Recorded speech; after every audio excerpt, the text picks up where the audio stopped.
Good evening. I'm Dr. Ron Daniels, president of the Institute of the Black World 21st Century. Welcome to the Lift Every Voice Black Agenda report card on Obama. I got Obama on the brain. Biden, the first 100 days. I mean, it's like 5,000 days for Obama. This forum is also going to be carried by WBAI and WPFW on the Pacifica Radio Network. During the campaign, and even now, there are many folks who were not aware that Biden has a Black agenda. It is called the Lift Every Voice agenda, which was clearly a signal to Black America that he was interested in having our concerns at the forefront of his campaign. The question, however, is whether it's simply a symbol, that is to say, the Lift Every Voice agenda, or is it a real substantive proposition, and whether there's a commitment in Biden's Lift Every Voice, a real commitment to Biden's Lift Every Voice agenda. That's what we're here to discuss tonight in part. And to begin the program, it is my pleasure to introduce our host, the Honorable Ras J. Baraka, Mayor of the city of Newark, and one of the most progressive mayors in America. I didn't say Black America, I said in America, because that's who he is, and that's why we in the Institute of the Black World 21st Century continue to ask him to host because of our focus on Newark. I'd like to also acknowledge that we will be joined shortly by the other mayor that we consider to be one of the most progressive mayors in America, not just Black America, but America, and that is the Honorable Chokwe Antar Lumumba, the mayor of Jackson, Mississippi. And so now we'd like to introduce for his opening remarks and comments, our mayor, the Honorable Ras J. Baraka. I always want to say Ras. You have to forgive me, Mayor. I get this on my brain. Ras J. Baraka. You earned the right to call me all kinds of Razes and Razes and all of that, brother. It's all good. But I appreciate your consistency and commitment to our struggle, and that's for sure. Institute of Black World and all of the work that you've been doing here, and we've been glad to partner with you in the city of Newark. Have to, say I'm thankful and grateful to be on this incredible panel you have here of all these people. My brother Mayor Chokwe Antar Lumumba will be on soon. Congratulations to him once again. He just won a second term down in Jackson, Mississippi. That's where we at. That's our hometown. That's where we at. And I have to shout out my folks that are up here. Durian Murray. I see Thomas up here from school board is here with us. I see Kalisha Wingfield, who's part of my policy office, also on here. I know they're gonna add excitement. It's always good to see my brother Reverend Mark up there as well, brother. We go back some time. But just trying to judge President Biden, I think we have to look at a few things. One, what is the barometer, right? And I think that's important because, I mean, if we judge him based on the gentleman that just, and I'm doing him a lot by calling him a gentleman, the president that we just had, if we base it on that, then his scores are tremendously high, but that is a low barometer, right? And just given the fact that the amount of money that he's pledging to put in people's hands and has put in people's hands in terms of the Stimulus Act, the American Recovery Act that's coming to cities and states, infrastructure bill, jobs bill, all of those things have been happening. The way he's been handling this pandemic, even his empathy in all of these shootings and killings that we continuously to endure, and the injustice that we endure in this country. And I would say that at least the empathy, we didn't see that last time. So he gets high remarks in terms of the request for a $15 minimum wage, the pushback against the millionaires, billionaires, now trillionaires who've made consistent amount of money during the pandemic while over 20 million Americans lost their job. And in places like Newark, and Black and brown people are suffering, can't pay their rent, can't pay their mortgage, even reorganizing PPP to get into hands of smaller businesses or smaller Black and brown businesses. That's important. But I think that plan has been a general plan And it's basically been the plan most liberals and left liberals always had. It's a general plan to, kind of help America, them understanding that trickle down economics doesn't work. It never worked. And that money has to get in the hands of families, working families, poor people in these communities. You need to lift them up. And that's the only way you lift up this economy. And I think that they at least understand that basic principle, that you have to make sure that there's food on people's tables, jobs for people to go to, solid families, making sure that we give people access to higher education, all of that. But I think the thing that's glaringly missing and has always been missing from all of this is the direct plan for us. That's always been missing.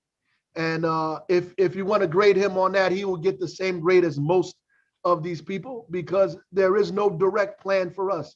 And while he talks about an infrastructure bill, a jobs bill, which is incredibly necessary for American people, then there's no talk about a Marshall Plan for Black people in these communities, for Black and brown people in these cities, to make sure we lift these cities up to combat a wealth gap that in New Jersey is one of the largest wealth gaps in the nation, right? That most of us are still segregated in segregated communities. We still do not have access to capital.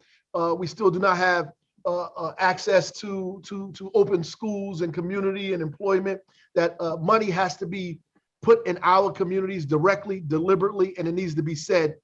I'm glad that he's fighting for the George Floyd and Policing Act. I think that's the right thing to do, but there needs to be an anti-lynching bill. It needs to be passed. It needs to be something specifically guided and directed towards our community. And I think it should come from his mouth, either through the speeches that he gave or through an executive order, right? I think that stuff absolutely needs to happen. And he has to talk directly about repairing our communities and families for centuries of disservice. And you can see in a speech where they say the middle class built America. I get that. And I understand politically why they have to say that, right? That corporations didn't build it, the middle class built America. But the fact of the matter is that free labor built America. Free African labor built America. It's just a fact that the textile mills, the insurance companies, the financial institutions, most of the world's cotton came from the southern part of the United States that was mined, picked, put together by African labor for free. And that's just a fact. And generations of underemployment and deliberate free work that we've given to these people, either through sharecropping or share lien system. We did this for centuries. And so the reality is that Black people, African people built America, and we need to be compensated. And that has to be addressed. We can't, that's glaringly missing. It has to be addressed. It has to be put on the forefront of all of this. And so if we grading them on that, they did poor grades in my book. I think the people believe, even our allies, and we have to address them, even our allies on the left, who believe that just by repairing America's economy and giving capitalism a conscience and helping lift all boats up, that we will be lifted in that too. But that's just incorrect. Even in the New Deal, Black people were left out. Even in the GI Bill, Black people were left out. Even in all of the institutions and opportunities that were created by this country, we were left out deliberately, purposefully. And so there has to be a deliberate and purposeful piece of legislation, executive order, push to equalize or create equity, I should say, in this country for people who have been beaten down in all facets. Even when we start talking about policing, and I want to close because I don't want to monopolize everything. Even when we start talking about policing and the legal system, that there has to be stronger words.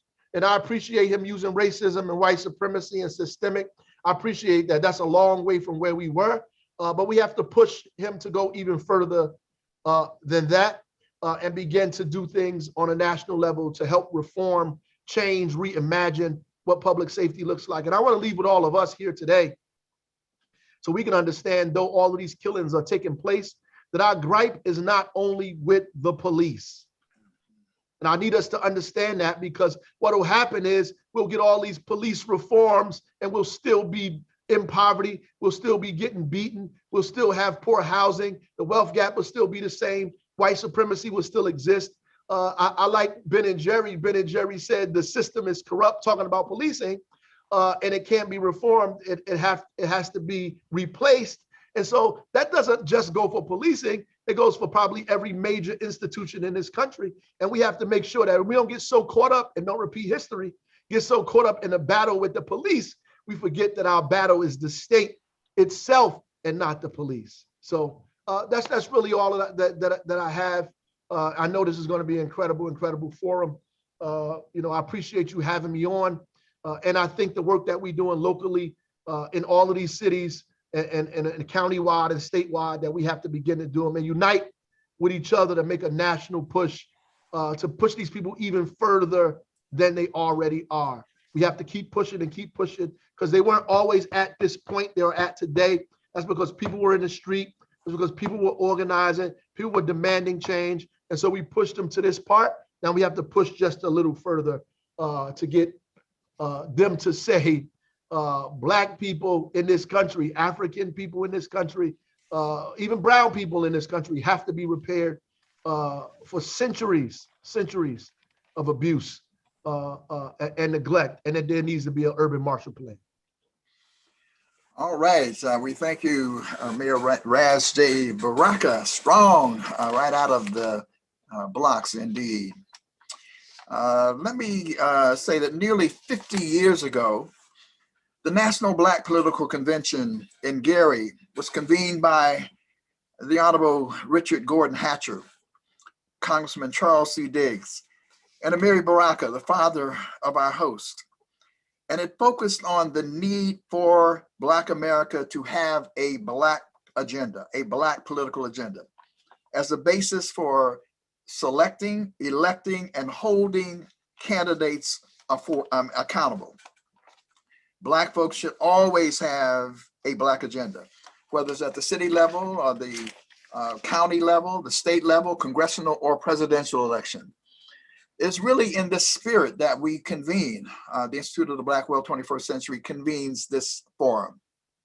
There's no question that Black voters, led by Black women, rescued Biden's campaign and propelled him to the White House.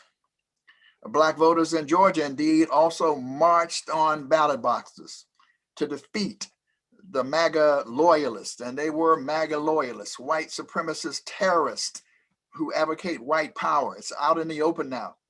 They defeated them so that the Democrats now have this narrow margin in the Senate of the United States. And of course, that means that creates a pathway for the implementation of the Lift Every Voice Black agenda. And quite frankly, I would have people Google the Lift Every Voice Black agenda and actually go read it to see how specific it actually is, because there is a Lift Every Voice Black agenda, and it should be analyzed and assessed accordingly. We have assembled today some of the most outstanding minds in Black America to evaluate how well Biden and the Democratic Party are performing in their first 100 days, and to discuss, as Mayor Ras Baraka has said, how to hold them accountable. How do we continue to, in fact, push forward in a progressive manner? And so I now want to introduce the panelists that we have for today. And it is an incredible panel. Y'all all know Dr. Julianne Malveaux. She is an author, political economist, and commentator, president emeritus of Bennett College for Women. Dr. Julianne Malveaux is with us. Latasha Brown will be joining us shortly, and we all know how hard she worked and continues to work as the co-founder of Black Voters Matter. She's out of Atlanta, Georgia. Bill Fletcher, president emeritus of the Trans Africa Forum, a labor and social justice activist out of Washington, D.C. I don't know whether we've been joined yet, but we hope soon, by Tamika Mallory, co-founder of Intel Freedom in New York. Dr. Greg Carr, he's our chairman of Africana Studies, period, for the whole Black nation. But he's narrowly, and I say that, in narrowly only in the specific sense that he is the chairman of the Africana Studies Department at Howard University in Washington, D.C. Pastor Mike, he's called Pastor Michael McBride, co-founder of the Black Church PAC from Berkeley, California. Adrian Murray Thomas, school board member, proud school board member from Newark, we used to say back in the day, and the mayor's already given her a shout out. And Kalisha Winfield Hill, policy advisor, the office of Mayor Baraka. And of course, Dr. Ife Williams, the national president and CEO of the National Congress of Black Women from Washington, D.C. And last but not least, Jamesia Gray, who is the manager of the Movement for Black Lives Electoral Policy Project, joining us from Miami, Florida. Among the issues that we'll be discussing as the response to the COVID pandemic, voting rights, criminal justice and police accountability, gun violence, reparations, you better believe reparations is going to be on the agenda, and equity policies, jobs and employment, business and economic development, environmental and climate justice, housing justice, and immigration. But before I proceed further and introduce our moderators, let's listen to President Biden, Joe Biden, in making his commitment to Black Americans, to African Americans, in his own words.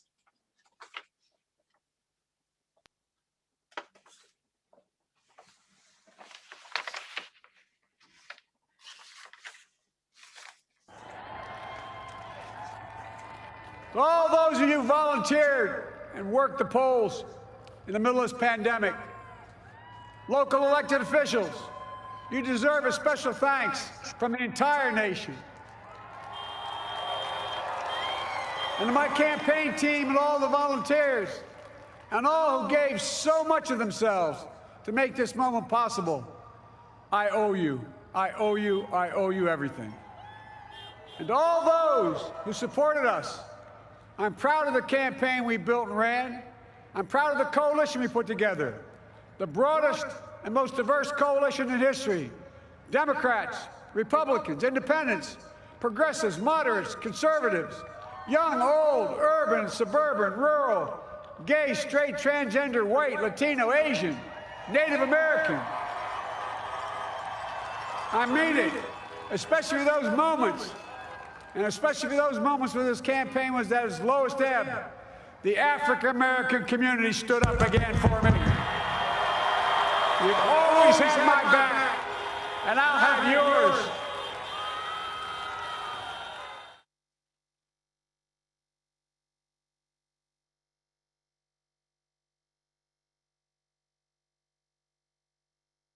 You're on mute, Dr. Daniels. Gotta unmute myself here. Yes, that's President Biden in his own words. And I do see we have now been joined, as I gave him a shout out earlier, the Honorable Chokwe Antar Lumumba from the great city. Our city, as Mayor Baraka was saying, our home from Jackson, Mississippi.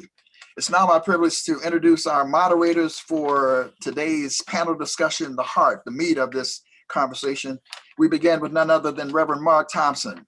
You know him well. He is like the convener, the moderator of everything, because he's a bad brother and has been for so many years. We are delighted for him to be associated with the Institute of the Black World 21st Century. He is a member of NCOBRA, and he's also a member of the National African American Reparations Commission as well. But you all mostly know him as host of Make It Plain, Reverend Mark Thompson. Secondly, that bad sister attorney Nkechi Taifa. She is also a member of NCOBRA, a founding member of NCOBRA indeed, also a member of the National African American Reparations Commission. And she got the hottest book in Black America going out now. It's called Black Power, Black Lawyer. Would you please welcome attorney Nkechi Taifa? So let's get this panel discussion on Biden, the first 100 days, the report card. Let's get the conversation started. We now turn it over to Reverend Mark and attorney Nkechi Taifa. Well, good evening, everyone, and it's a pleasure to see all of you here. We're looking forward to a great conversation. Thank you, Dr. Daniels, as always, for your leadership in convening these types of events. Thank you to both our honorable mayors for being here, and especially Brother Chokwe. God bless him, and God bless his dad, whom we all knew and loved and had a great relationship with. and also Mayor Ras, whose father we also knew and had a great relationship with. Speaking of this police thing, I don't know how many of you are aware, but somehow Mayor Ras and his leadership in Newark, enabled the police department, if I have this right, not to fire a single shot in 2020. Do I have that right, Mayor Ras? Is that accurate? Not the police did not fire a single bullet in last year. Is that correct? By the grace of God, brother. Yep.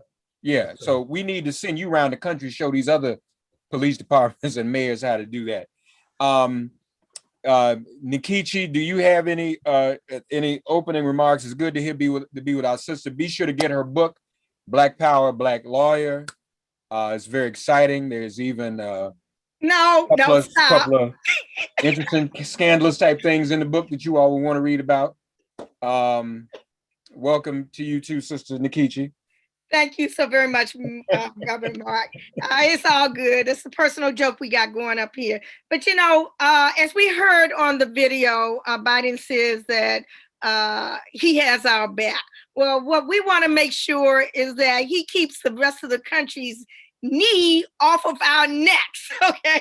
I think that is what needs to be the order of the day. But I think what we're going to do now is open it up to the panelists for each of them to give remarks. We're talking about, this is like a rapid fire, a 1 minute, just 1 minute opening statement. And then we're going to get into the back to back interactive discussion. So I think the best way to do this, Reverend Mark, would you agree, is if we just call on folk that we see on the screen? Yes, just opening remark in general about Biden and whether you think he does have our back. It may be in reaction to last night's here. Let's do that. Nkechi, you can call on each panelist if you like. Okay, well, I'm going to call based on how I see them on my screen. I see Dr. Ife Williams right there, National Congress of Black Women. Take it away, my sister. Well, thank you so much, Nkechi, and I appreciate your book. I've got one too that'll be out in a few days called Wake Up and Stay Woke. So you can talk about that soon. First, I don't mean no disrespecting anybody, but I want to say I am so excited about all the work that the sisters did in electing the Biden-Harris team. I have to say that. And of course, we know the long delay in President Biden even being, said to be our president. That sort of prevented him from getting his administration started. But once he got it started, let me tell you, he went to work and he got some of the baddest sisters in his administration that we know will be there to have our backs when Mr. Biden does or does not. They'll be there representing us. We know that he faced a country that was already in free fall when he came in. So there were some things he couldn't do immediately. He was facing that riot, yes, that riot on January 6th, the insurrection, whatever you want to call it. And he faced a country that had great expectations of him from us, while many of our people were still dying because of the lies they had been told in COVID-19. So I want to say a few words about the women because I represent women, quote, and their families. So brothers, don't feel left out. Whatever we do for the women, we know it's also helping you. And so we no doubt know that President Biden has done a whole lot better than his predecessor did, but he's still got a long way to go. That's because we were left out so many times. He has not been perfect, and we know that. We've still got to stay on him. One of the things we often do is we elect people and then we forget to keep on demanding that they do the things that they promised us they were going to do. I believe he saved many lives, however, doing exactly what he said he was going to do on COVID-19. We've seen him exceed the goal that he had for helping us get those vaccinations. He also immediately increased food security and gave people a little bit of money to manage until they can get back to work. So I'm really excited about what is to happen. I probably have more things to say he needs to do in the 100 days, the next 100 days than now, but I'm glad to be here. Thank you very much. Thank you so very much, Dr. Ife. Thank you very much. You kept to your 1 minute. And the next person on my screen is Jamaica Gray. And we're talking about the manager of the Movement for Black Lives Electoral Justice Project. Take it away, sister. Hi, everyone. Thank you for having me. I may be like on the other end of the spectrum. Mayor Ras already said that the bar was low for Biden, but when I'm speaking for over 150 Black-led grassroots nonprofit organizations in this country. And for us, the next 100 days are crucial, right? It's either now or never in terms of impacting our communities in a good way. And, you know, COVID vaccine and getting them out to people is great. I think he can do a better job when we talk about rural Black people, right, who don't happen to live in urban centers. And so, you know, I think Biden has a way to go. I also would be remiss if I didn't acknowledge the harm that he has done to the Black community and the impacts that it has on my generation, the generation to come after me, and the generations to come before me. And so I am extremely excited to jump into this conversation, to hear what other folks have to say, and to share our, you know, our perspective. And I also want to end on a quote from the Ayanna Pressley. She said it this morning in one of our conversations. She said, "I can't liberate my people if they are dead." And that resonates deeply with me. And in every space that I'm going to be in, I'm going to say it and I'm going to uplift it. Check, and thank you so much for having me. Thank you so very much, my sister. And we're going to move on to the great economist, Dr. Julianne Malveaux, author, political economist, commentator, Washington, D.C. Talk to us, Doc. Thank you, Brother Daniels, for convening us, and Mayor Baraka for, as always, hosting us in Newark, virtually this time, but for hosting us. Mark and Nkechi, thank you all for your leadership. I know you're going to guide this conversation very professionally and pull as much out of us as you can. I hope that people looked at Brother Biden. When I call him Brother Biden, this is like aspirational. I'm not claiming him as the brother just yet. It's aspirational. But if you looked at him last evening, I was actually pretty pleased about what he put out there. I've also, as Ife said, been pleased about the space, the quickness with which he got the shots in arms, although he clearly under-promises so he can over-deliver. But still, more than 100 million people have been vaccinated. That's good news. What we have to do is get people who are vaccine reluctant to get vaccinated. Getting COVID shots in arms is directly linked to the economic surge that we're seeing right now. And it's not a surge, but GDP growth was 6% last quarter. That's a lot. The unemployment rate is down, but we still lost more than, even with all that, lost more than 8 million jobs. We're still 8 million jobs down. We still have women, and especially Black women, being pushed out of the labor market. So over 800,000 women not in the labor market anymore, and we still have all these issues with wages. Now, I know we'll talk more later, but let me just say this one thing. What Biden has to do is target. He must target.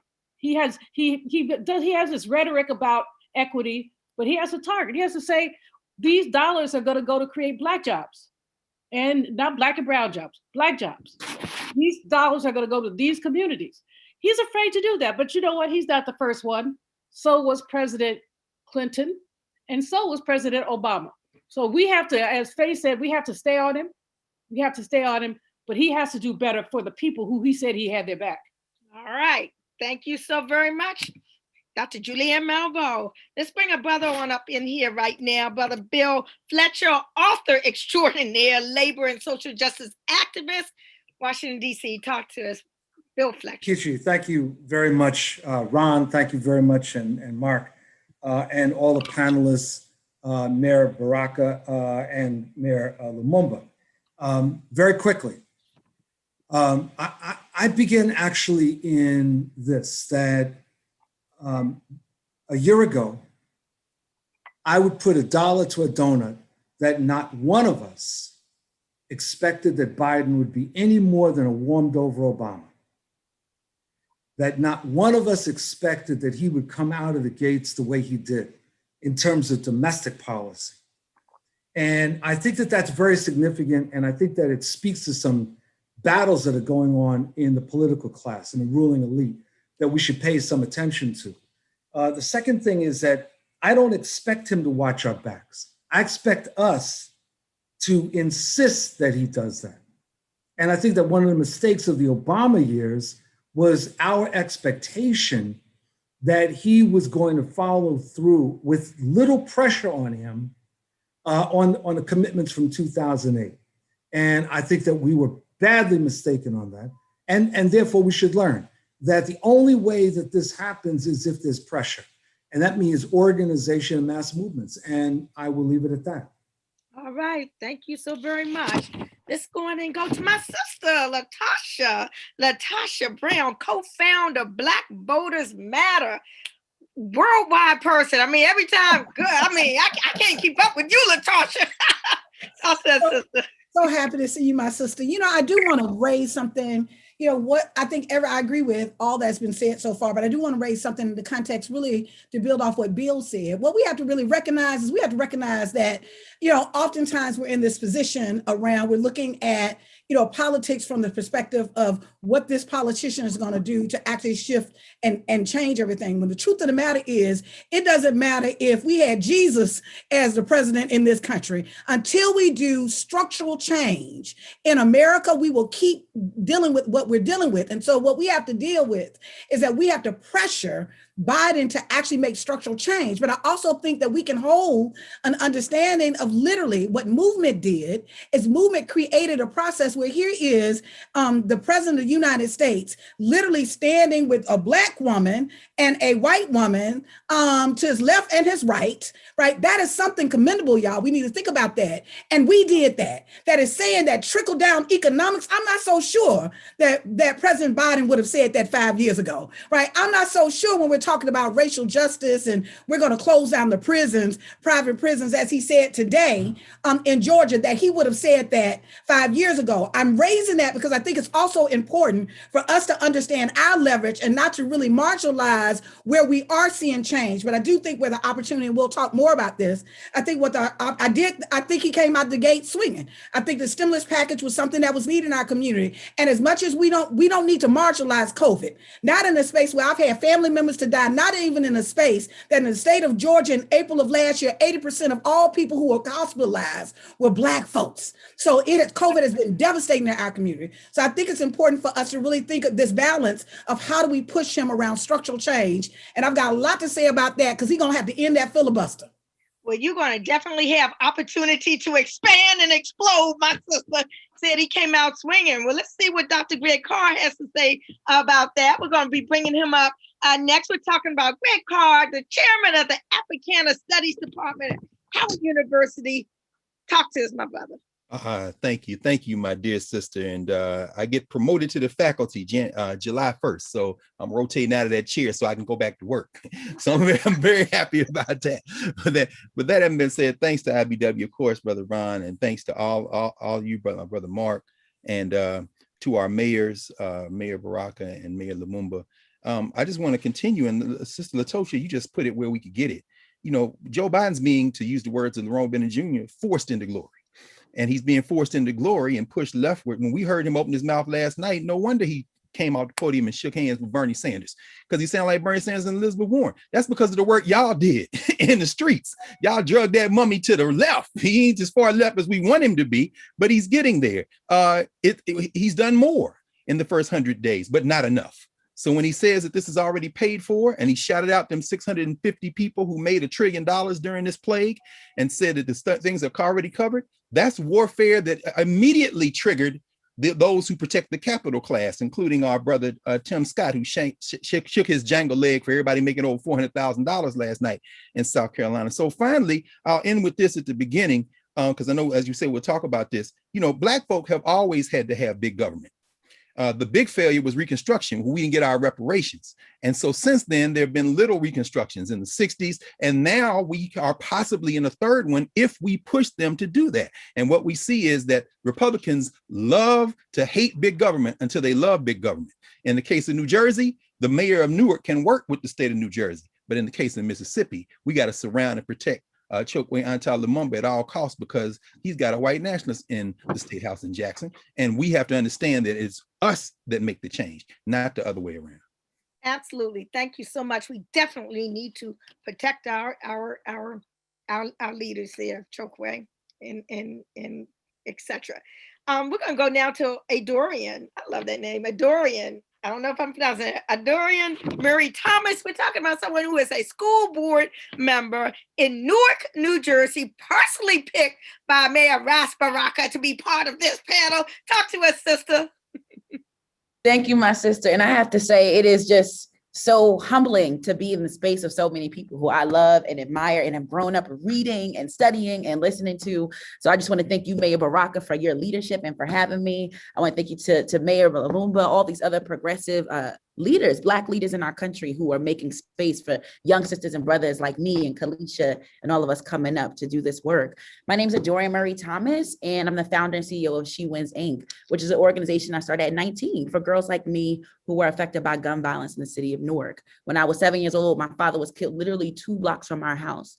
And so for me, it's always been important to make sure that other young women who've gone through the things I've gone through didn't have to go through them alone. You know, making sure these girls have college, career, and community-ready options. I have the pleasure of also serving as a school board member here in Newark. And so from both of these lenses, as being a nonprofit leader and founder working specifically with Black and Latinx girls, and a school board member where I literally am on the board serving the largest school district in the state of New Jersey, I think about this question of assessing President Biden from an educational, racial, and gender equity lens.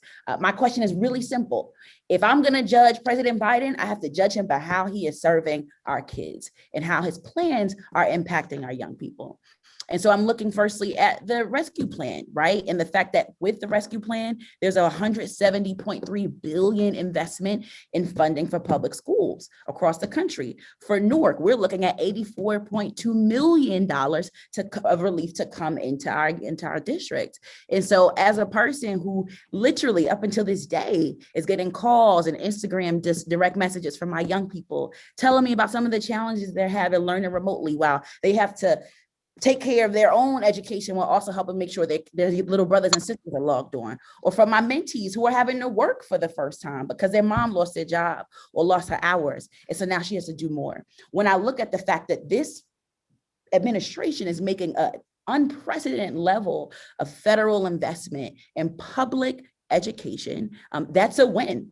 Right? Looking at these 100 days. I'm also looking at the fact that there are real plans and resources to make sure that there's increased access to higher education through free community college and investment in E-rate and digital things to bridge the digital divide. And so there are a number of things that are happening that are making sure that our young people win. And so I'm proud of that.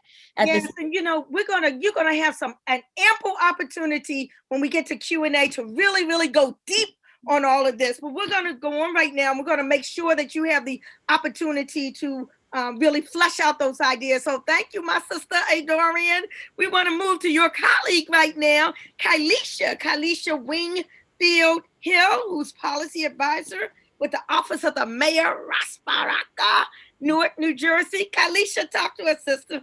Greetings. It is such a privilege and an honor to be here with you tonight on this panel.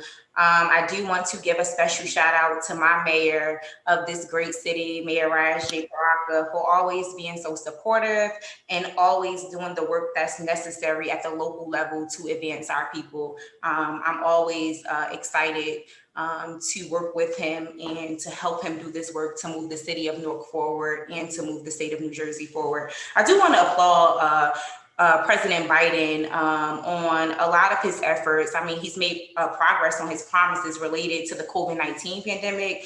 And after taking office, you know, the $1.9 trillion relief bill that contained money for direct payments and enhanced unemployment benefits.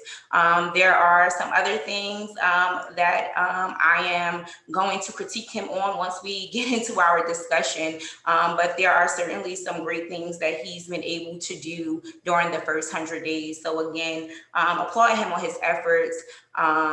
With you know, the vaccines. I mean, he came out the office. I mean, he came into office running. We've seen so many folks getting vaccinated, especially, you know, here in our great city, but all over the country. I do also want to employ him on his efforts on, you know, investing money to support evidence-based community violence.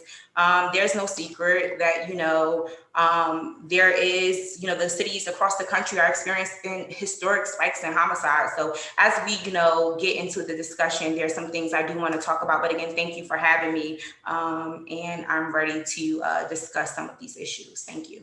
I'm just so excited, and we will be joined during this podcast by Tamika Mallory, co-founder of Intel Freedom New York. We'll be joined by Pastor Mike McBride, co-founder Black Church PAC, Berkeley, California. But what I want to do right now is go on and kick it off. I'm gonna kick it off with a question, and then I'm gonna throw it to Reverend Mark. But I want to kick it off. I was on Twitter. I do that every so time.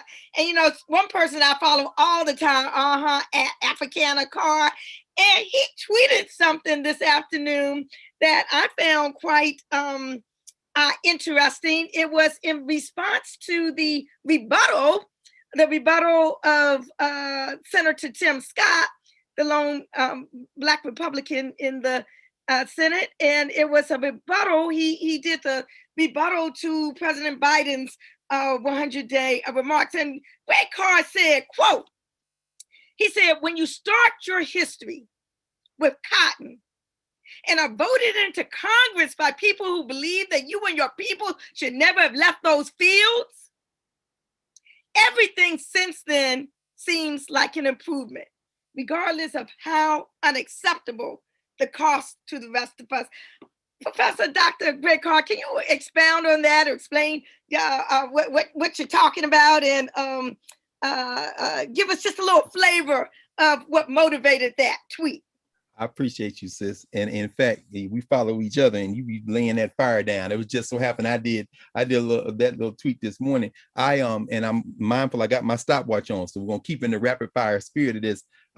You have about 2 minutes for response. Okay, thank you. That's good. That's what I wanted to make sure. I was just following in the logic of our brother, our elder, our now ancestor that we all knew very well, the great John Henry Clark, who said, if you start your history with slavery, everything since then looks like progress. Senator Scott was doing what he's supposed to do. He was defending the moneyed class. The White Nationalist Party, also known as the Republican Party, at this juncture in its history, cannot win elections without appealing to white nationalism. That used to be the Democrats, of course, but we know that they are consistent, the GOP today. They've been consistent since their founding in the 1850s. They are typically the party of business. And so what we're seeing is that it was business interests that pushed, in many ways, this country in terms of electoral politics to vote in a Lincoln and ultimately to end enslavement. It was business interests that broke the back of the plantocracy in the South that created the possibility of Reconstruction. And it was at that moment that the GOP betrayed Black people who set up the GOP in the South for a very different set of reasons. And so what we have to understand is that the desires, the hopes, the dreams, the determinations, the self-determination work of Black people in this country have never been linked to either of the political parties or to electoral politics. We have our own independent base. That's why when Baba Ron, you mentioned Gary, it's very important for us to understand that. But the GOP has been consistent. During Reconstruction and after, up until Plessy versus Ferguson, many of the cases that advanced the 14th Amendment were in protection of corporations. In fact, there were a majority of railroad lawyers who became Supreme Court justices are the ones that decided Plessy. Why? Because separate accommodations wasn't bad for business. So what you find is by the time you get to Brown versus Board of Education and coming up through the 60s, it is the Interstate Commerce Clause that is used to advance civil rights in this country because segregation is bad for business. But Black people have a different agenda. We're trying to bust through in a liberation struggle. So finally, when we see Senator Scott last night talking about he came from a cotton field, what he's basically saying is that I am what diversity looks like in a society where billionaires want to make more money and they'll put a few Black people out here to shake a leg for it. But my response was, you have to understand those same billionaires don't give a damn if you get lynched on the way back home from giving that stupid speech, as long as it doesn't interfere with their business. And so as long as you remember that, brother, you go on and shake that jangle leg, but we are feel free to ignore Tim Scott because he has clearly been turned out by forces larger than he has the capacity to control. That's all I meant. Wow. Thank you for that. Yes, indeed.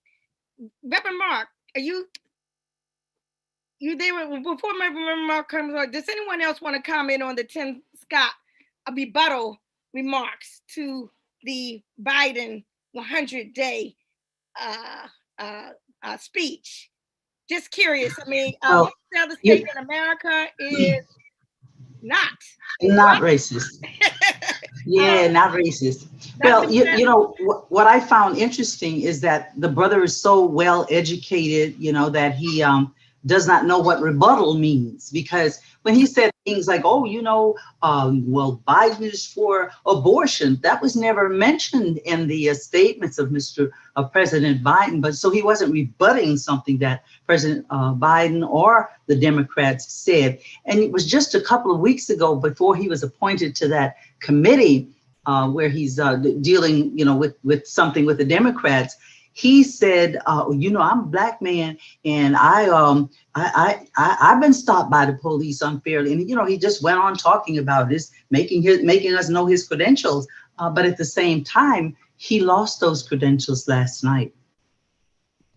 You know what? I agree with Latasha about the fact that he has never read a dictionary, apparently, not understanding the meaning of the word rebuttal. But I think even more shameful is the way that he's allowed himself to be used, gleefully to be used, to be trotted out as if to say, you know, we have Black people in our party too. Well, they may have Black people in their party. There are a few of them hanging around, but they're not for us. Everybody brown ain't down, in other words. And so we need to be real clear about that. We look at Tim Scott and look at their choice of replacement. Scott is also on the committee that is supposed to be negotiating criminal justice reform with the Democrats. He's supposed to be dealing with that. He is adamant. He is adamant about ensuring that police have no liability when they stop our people and shoot them. He's adamant about certain provisions of that bill. And so, I mean, I think that there's an implicit signal in picking Scott to be the rebuttal speaker. And it's really like sort of embracing him and what he stands for. And that's problematic for us. Well, I think because that voting has never been better than it is now in Georgia, that was obviously a lie. And he knew that. Why he said it is because, you know, his bosses apparently told him he had to comment on that. And that is what he made up. But that was, I don't want to blame anything on Latasha. That was me who said that he needed to get a dictionary. If I might. Well, he still needs to get one. I don't care who said it. Yeah, okay, you're right. Bill, you want to say something? Yeah, Tim Scott is sort of the Buthelezi of the United States, playing a very similar role in the United States. And I use that very particularly, right? That Buthelezi existed as someone who was promoting a liberalized version of the apartheid system and was looking for and accepting that he could exist within the context of the white republic. Why is that important? Because the basic vision of the right-wing populist movement that's out there that happened to have been led by Trump is the notion of the restoration of the white republic. But I would argue in a sort of neo-apartheid version, so that there will be a place for Black folks. There'll be a place for Latinos and Latinas to the extent to which we accept a subordinate status to the white republic and to the extent to which we do not raise hell. And I think that Senator Scott is playing that role and playing it very well. Absolutely. I just want to build on something that Bill just said. You know, we have to be mindful of this because all the interest of the party is maintaining white interests, not necessarily maintaining a white party. And the reason why I'm saying this is because I can guarantee you, you know, that they're looking at the numbers. They did everything they could this last election cycle in terms of misinformation, disinformation, everything they could. We're going to start seeing Black Republicans that come out of nowhere that are going to be challenging offices. We're going to start seeing this appearance that as the party is more integrated, because what they're going to do, ultimately, their interest is not so much around representation and participation. Their interest is about maintaining white power and white interest. And to the extent that they can exploit and use people of color to do that, they will continue to do so. Let me just say this on Tim Scott, just as an FYI. In spite of his foolishness last night, many Democrats consider him to be the person that is going to be able to negotiate getting the George Floyd Policing Act passed, which is very troubling. Today, he actually met with George Floyd's family.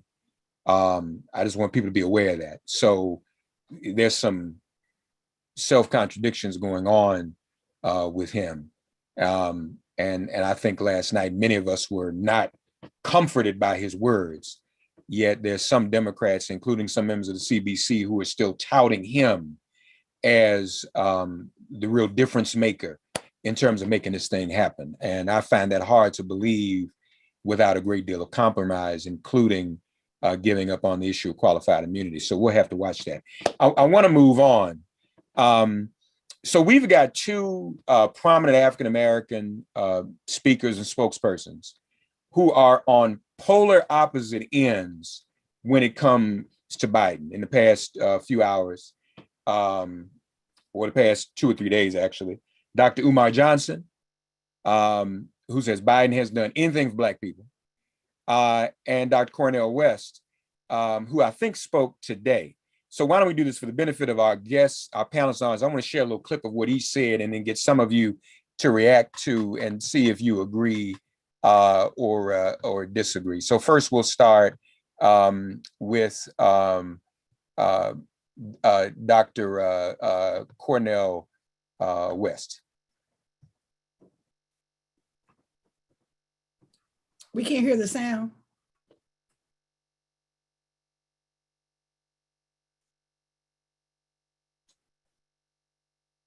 Can you all hear? Can you all hear that? No, we cannot hear the sound. Okay, I'm sorry. That's my fault. Well, let me try to get that straight. Here it is.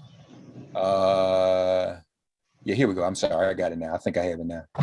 Forgive me. I forgot about that. Okay. Surprise us, especially on the issue of race? I think that Biden is going to surprise us. He surprised me when he went in. My view was that he was tied to 4 crimes against humanity: mass incarceration, unleashing Wall Street greed with the Glass-Steagall Act repeal, with the invasion and occupation of Iraq, and Israeli occupation. All of those he would not say a critical word about in any substantive way. And in many ways, he was the architect and supporter of them. In coming into office, he hits the issue of Yemen and Afghanistan head on. Relief bill, infrastructure bill, deeply concerned about police brutality, talks about white supremacy, talks about Jim Crow. He reminds me very much of LBJ, who started as a white supremacist from Jim Crow, Texas, and ended up one of the major forces for good against white supremacy. That's why you never give up on people. You never know which way they're headed. You never know what kind of change they can put forward. If Biden continues in this way, he's going to be very much like LBJ and will be a much stronger force for good against white supremacy on the ground than Barack Obama was. Now, Barack Obama had the symbol because he's brilliant, he's Black, he's poised and so forth. Didn't have the courage, didn't have the willingness to fight that Biden does when it comes to this issue, when it comes to a variety of issues. So who would know, who would think that Joseph Biden from Scranton, Pennsylvania could become such a force for good for progressives? Now, I still have criticisms until he hasn't moved on the Middle Eastern issue the way I would like. So you get the gist. I'm going to pause it there. And then we have Dr. Umar Johnson. Let's take a listen to him. President Biden, your first day of office, you signed an executive order to protect the life and safety of transgenders. I have no problem with that. But you did it on your first day. But he sat up here with you, Charlemagne, and told Black people that if you don't vote for me, you ain't Black. So if you went out of your way begging Black people to vote for you, why haven't we got an executive order or any other activity coming out of the Oval Office from President Biden to protect Black people from police? Look what he's doing with the anti-Asian hate. President Joe Biden signed an executive order that is exclusive to Asian Americans and Pacific Islanders. I don't have a problem with that. But if you can protect the Asian American and Pacific Islander from violence, why can't you do the same thing for Black people? They've been dealing with violence for 1 year. as a result of COVID. That's what it's called, the COVID-19 hate crimes bill. All right, so that gives you an idea. So want to get some reactions from some of you, beginning with Pastor Mike, since he just joined us. Let him hear from him. Jamesia, some other folks I'd like to hear from, and others you can jump. Jamesia, I'd like to hear from you, Bill, Dr. Carr, and others. So please, Pastor Mike, beginning with you. Well, it's great to join everyone. I mean, my immediate response to Brother Umar is a bit of incredulousness. I think, the sound bites work well to folks who may not be as politically informed about how the process works. And that is part and parcel of our challenge. From how I understand things, these orders that he's talking about were actually moved through the Congress. It wasn't like a unilateral decision by the president. But I do agree that we are always looking for political leaders who will be unapologetic about the suffering of Black people and use the power of their office to end that suffering with expedience and without excuses. And to that point, I believe the difference between this president and Obama is the conditions in which the organizing on the ground have created the comfort level for Biden to mention the words white supremacy. I do not believe any white person is more passionate about ending Black suffering than a Black person. That analysis is problematic. It is not helpful, and it is propaganda. And we ought to push back against the propaganda, as Amilcar Cabral says, tell no lies and claim no easy victories. Don't lie to our people so you can be famous about half-witted, half-baked political ideas. The truth is organizing. Hardcore, everyday, back-breaking, painstaking organizing is what changes the worst conditions of Black people. Whether you are a preacher, a politician, an activist, an entertainer, you must organize Black people to get the power we need in order to change the worst conditions of our people. If we aren't telling our people that in every single language they can understand, I'm a Pentecostal, I believe in speaking in tongues, which means that you got to tell the good news in a language everybody can understand. Somebody say amen. Umar Johnson is not speaking the truth. And we ought to say that. And folks who let this kind of propaganda on their airways is not helping build power for Black people to change the worst conditions of our society. I'll say this last thing about Biden. Our network, the Fund Peace Coalition, have been working directly with Ambassador Susan Rice and the Domestic Policy Council to successfully get $5 billion put aside to directly address gun violence in urban communities through a public health comprehensive lens that does not grow the footprint of policing in Black and brown communities. We ought to have a collective village conversation about how do we build a multi-billion-dollar public safety industry that puts Black people to work to heal our own people, create pathways to employment in the prison industrial complex, starting with the 40 most disinvested cities in this country. I believe the most consequential thing that's happened to Black people has been this ability by this administration, at least in the first 100 days, to set aside billions of dollars to help us change the levels of violence that are in our communities due to mental health, lack of opportunity and investment. That conversation, I think, is a worthy conversation to have. It is a racial equity issue. It is an issue of the safety and the well-being of Black people, and we ought to have that conversation. So Pastor Mike, thank you so much. And you got a little bit of extra time because you didn't get your 1 minute in the beginning. So welcome, Pastor Mike McBride, Black Church Pack. Hold on, Nkechi. I had some other folk I called on. Jamesia.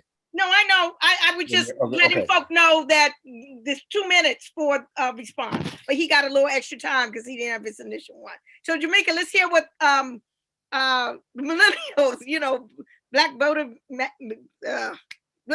Moving for Black Lives Electoral Justice Project. Talk to us. Yeah, I don't believe in repeating people. When what's said has been said, it's been said. So Pastor Mike said a mouthful that I wholeheartedly believe with.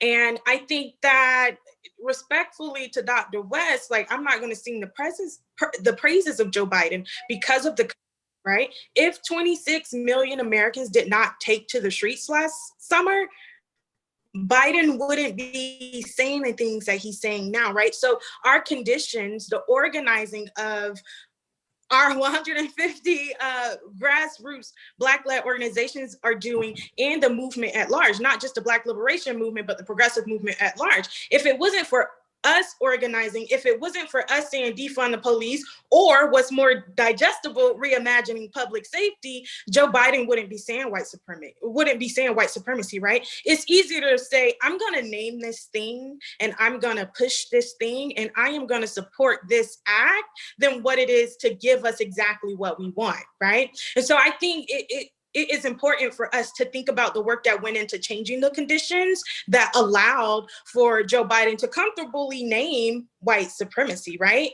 And I think that the more that we organize, the more that we do political education for our people, the more likely it is that elected officials won't be afraid to use our language and to act in our best interests, right? By far, Joe Biden, to me, in my mind, okay, sure, great. You're better than Trump. Yes, that's a no-brainer. But for our Black people, we actually deserve more. And for me, this is the year of not compromising, right? We already showed what the power of the people can do when we took to the streets. Now I actually need for Biden to do what he needs to do. Like, it was Black women who put Joe Biden there. It was grassroots organizers who put Joe Biden in that office, right? And so I think that as long as we can continually use our power to change the conditions, whoever occupies that seat is going to get the business until Black people are liberated. Check. Bill, did you want to comment on that? Yeah, Mark, actually I do. I want to say two things. One is to pick up on something that Latasha mentioned, which I was thinking about and listening to this Professor Umar. I've had 3 or 4 people very close to me die from COVID. They died fundamentally because of the what I would see as the complete incompetence of the prior administration. The immediate steps that were taken by the Biden administration had a direct impact on Black America in terms of addressing COVID. And I think that that's very important to acknowledge.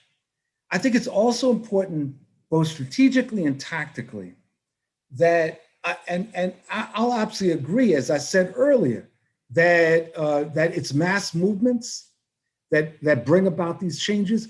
But when these elected officials do what we want them to do, we need to say so.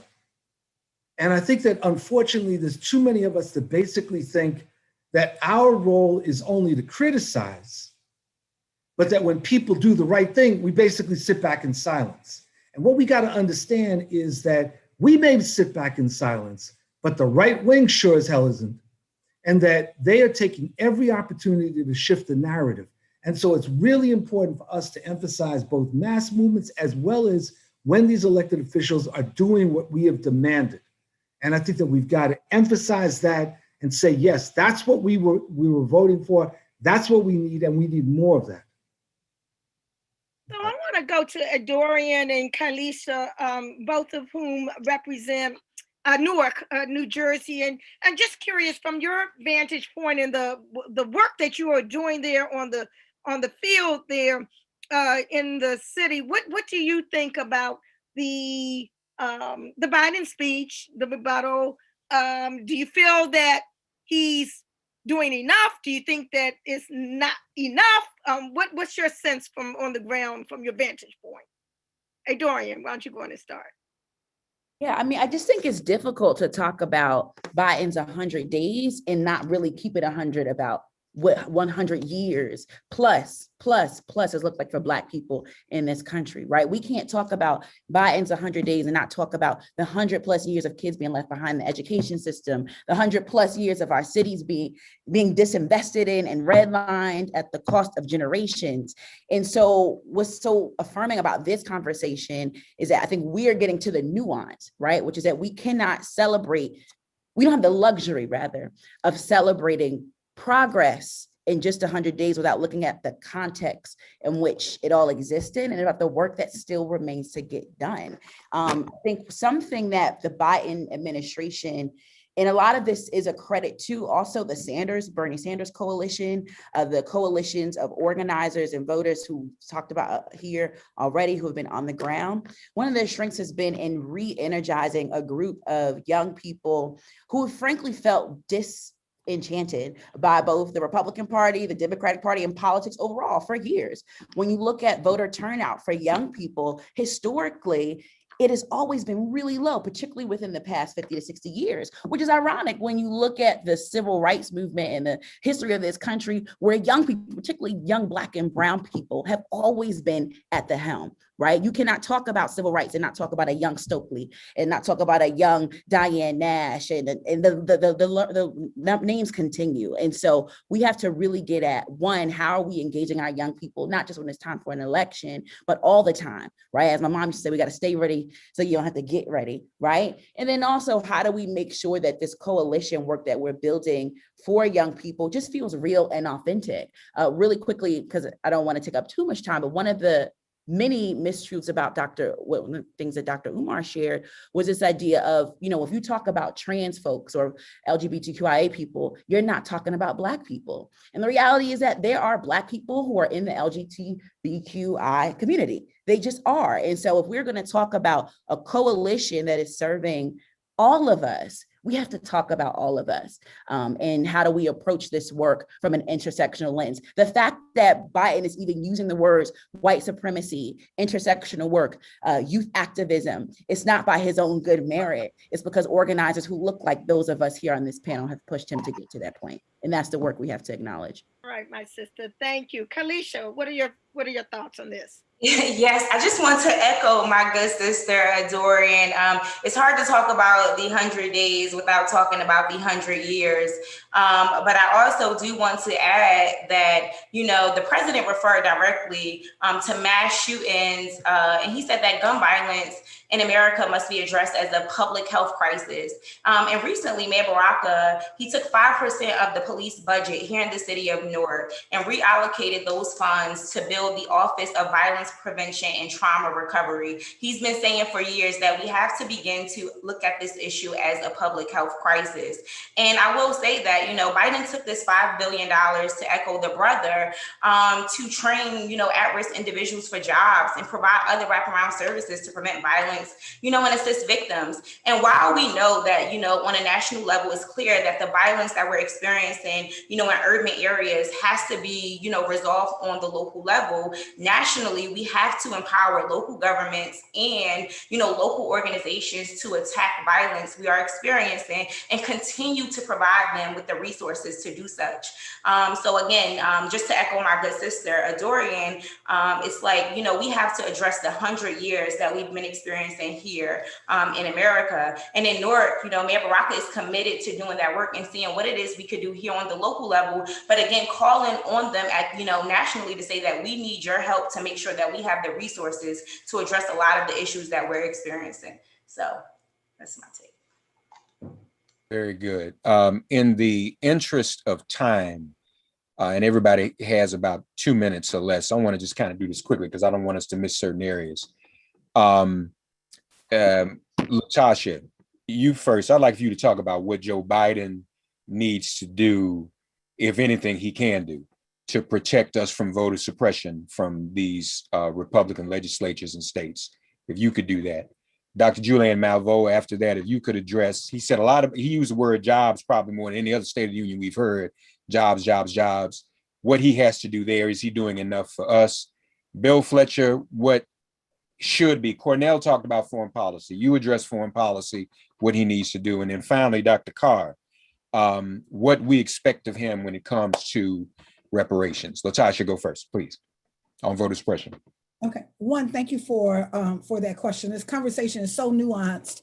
I am it's so rich. You know, even in that space, I do want to share that part of the reason why with Black Voters Matter, we do the work that doesn't just center an individual, because what it also does is we can get caught up in literally marginalizing the progress that we are creating, the reimagining that we're creating. And so I think it's really important for us to keep that at the forefront as well, as what did movement deliver. But in this context of Biden, you know, in this 100 days, you know, one of the pieces that I do think, you know, I would like to see far more movement on that. We can talk about policy all day long. We can talk about whatever it is, those things that we want. But if the foundation of we do not have access to the ballot, right, we will not ever, we won't see the kind of policies that we want. And so I think part of what we've got to really think about and push him on is the end of this filibuster. The truth of the matter is we gave him the best possible circumstances to govern. We delivered literally we delivered the office to him, right? But we also delivered these 2 Senate seats in a quote, a deep Southern state that is known in spite of the voter suppression, right? And in those conditions, here we are getting attacked in terms of voting suppression all around the country. There are 47 states right now. There are over 243 bills that are actually attacking voter suppression that are targeted at Black voters. And so it's not just enough to have an executive order around voting that we know does not have the power or authority to really be able to give access to the ballot. But what we're going to have is we're going to have HR 1, HR 4, both of those passed in the Senate. And part of what I think we'll never be able to get that done, as well as some of the other progressive legislation, if we don't push for the end of the filibuster. And he's actually been resistant to that. That's one of the areas that I think that he fails in, that he has to be pushed around. We gave you the best possible circumstances to govern, now govern. Yeah. Dr. Malveaux, jobs, employment. Quickly, please.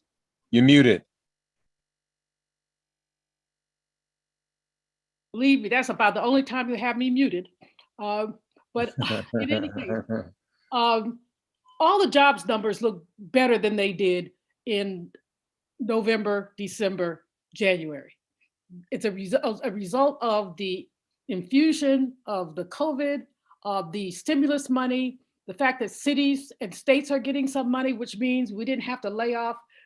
States and cities were thinking that they were going to have to lay off police officers, teachers, others. So that didn't happen. So from a jobs perspective, at the macro level, everything looks great.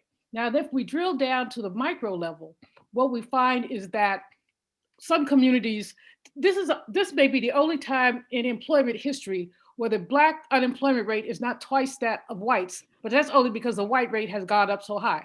Now it's going back down, but historically the Black rate is always 2 to 1.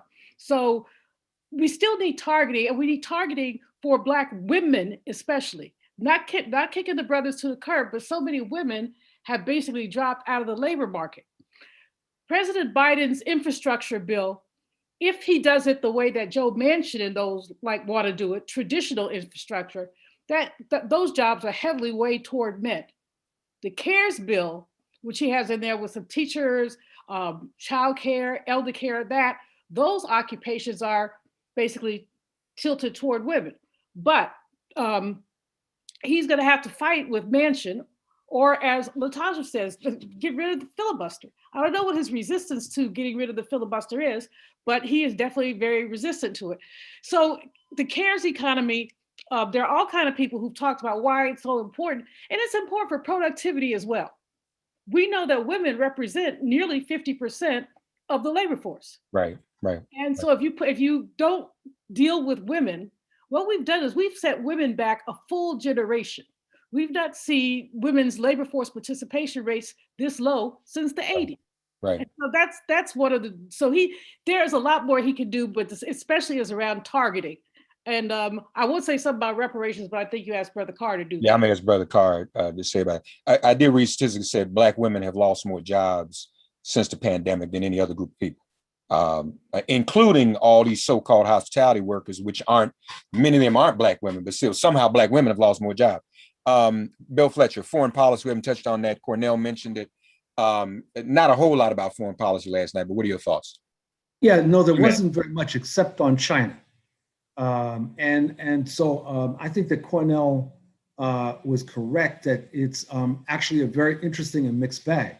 That there's been the return to the Paris environmental accords. There's at least some negotiations that seem to be going on with Iran to restore the nuclear treaty, and the Yemen, absolutely. But I think that there's also this consistency that needs to be broken, and it won't be broken unless there's pressure. So, for example, Biden has yet to renounce Trump's giveaway to the Moroccans of the Western Sahara. He continues to have a very strong stand in support of the Israelis, although Netanyahu and others are somewhat fearful of the position that Biden's taking. Haiti is in a virtual civil war, and there's almost no attention from the administration to that. And most of the attention from the United States to Haiti is completely negative. And then, of course, there's the issue of China. One of the good things about last night and the references to China was a less military approach and more this emphasis on competition. But what we've got to understand is that the situation there is incendiary between the US and the Chinese, and any mistake and this thing could blow up big time. Finally, two other things. One is that correct on the issue of migration to the United States and talking about the reasons people come. What's missing, of course, is the recognition that the United States has destabilized countries in Central America and the Caribbean, leading to migration. And finally, that Africa is not a military question mark. That U.S. relationship to Africa cannot be advanced by thinking through the lens of a sniper's scope. All right. Thank you, Bill. Right on time. And just to acknowledge, in terms of the immigration and these other countries, he has put the Black Queen in charge of that. Yes. Vice President is over that. So that's very interesting as well. And we need to see how that plays out. Lastly, in terms of this group, and then we'll come to you, Dr. Fay, Dr. Carr, reparations. What do we expect from him on that? If the House passes HR 40 and the Senate doesn't, Greg, we need him to do HR 40 by executive order, don't we? And no compromise on that. Just said it, brother. That's the conversation we've been having all along. It's very simple.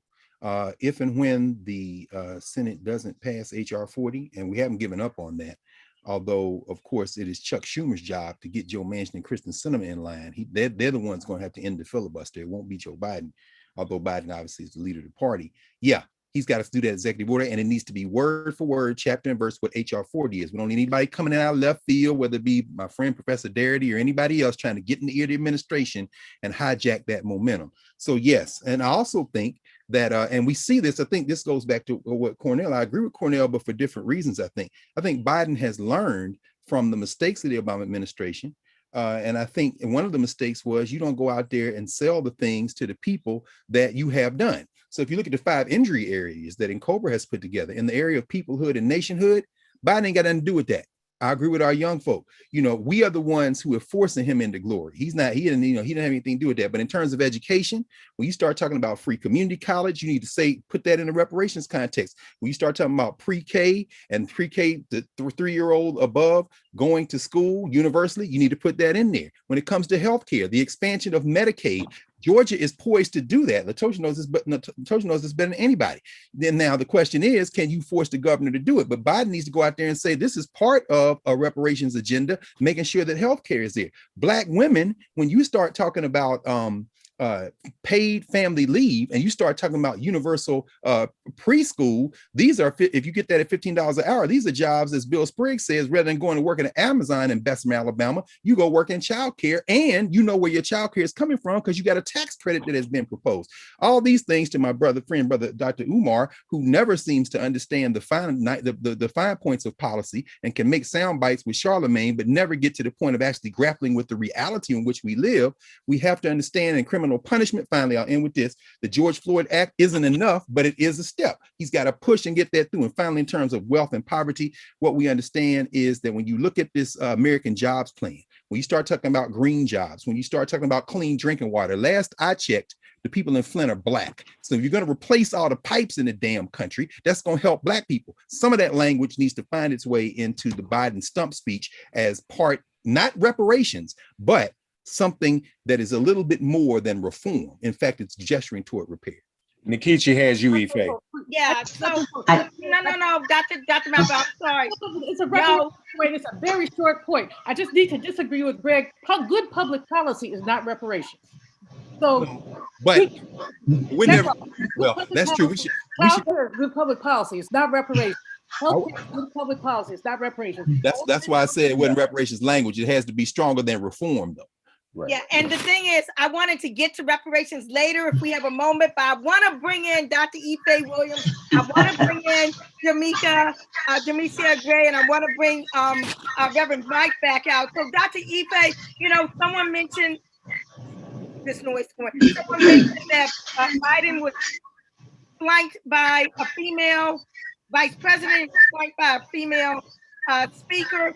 We all know that it was Black women that put him in office in the first place. I want to hear your take on that with respect to women.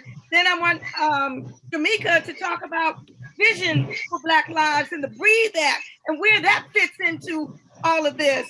And with respect to Pastor Mike, I know you have a lot to do with the issue of guns. And I know we talk about defund the police. I want to ask you about how about de-gun the police.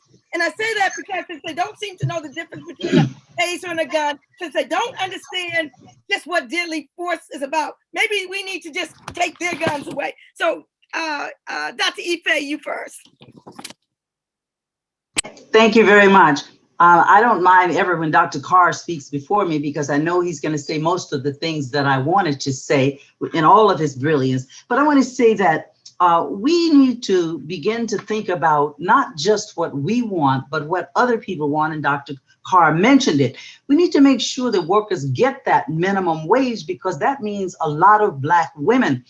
My mom transitioned just a little while ago, and it was very, very difficult for us to get home health care. And the reason being is that these women get paid something like $7 or $7.50 an hour. We need to be thinking about them because there's so many of them out there. And so we need to certainly think that $15 an hour or more, that's one of our issues. Dick Gregory was a good friend, and he always taught me that we needed to speak for people who cannot speak for themselves.